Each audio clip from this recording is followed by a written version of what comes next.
Selamat pagi sahabat Alkitab yang terkasih. Marilah kita mengawali hari ini dengan melakukan perenungan akan firman Tuhan.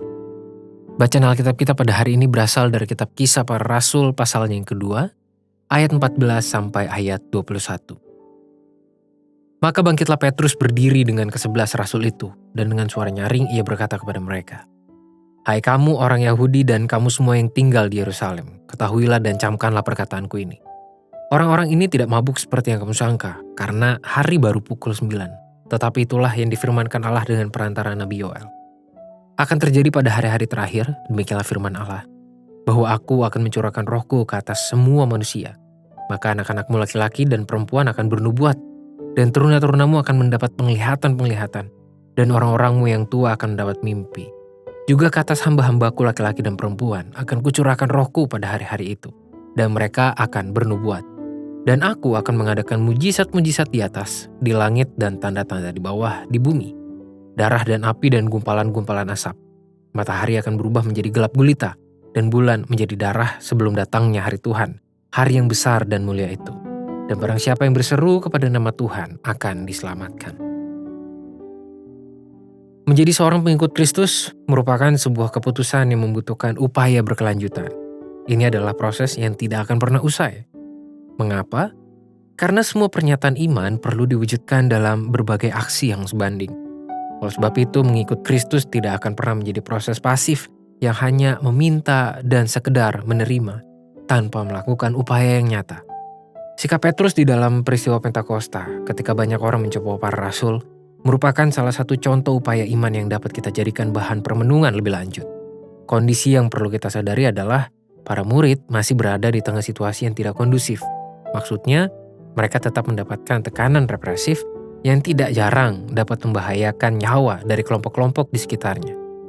Di tengah situasi kondisi yang demikianlah peristiwa Pentakosta dan mereka, para rasul, menjadi pusat perhatian banyak orang Yahudi di kota Yerusalem. Mereka pun mendapatkan berbagai respons, entah yang terkagum maupun yang menolak. Namun Petrus tetap berani mengutarakan imannya sebagai pengikut Kristus menghadapi berbagai cibiran dan penolakan terhadap para murid yang telah dipenuhi Roh Kudus. Sahabat Alkitab, perikop ini telah menunjukkan bahwa mewujudkan hidup yang sesuai dengan bimbingan Roh Kudus ternyata tidak jarang menjadikan kita berbeda dari dunia sekitar. Berbeda dari dunia bukan berarti kita menjadi eksklusif dan tidak mau menghidupi iman di dalamnya. Melainkan seringkali sikap hidup yang muncul sebagai hasil dari keberadaan Roh Kudus justru tidak searah dengan arus dunia.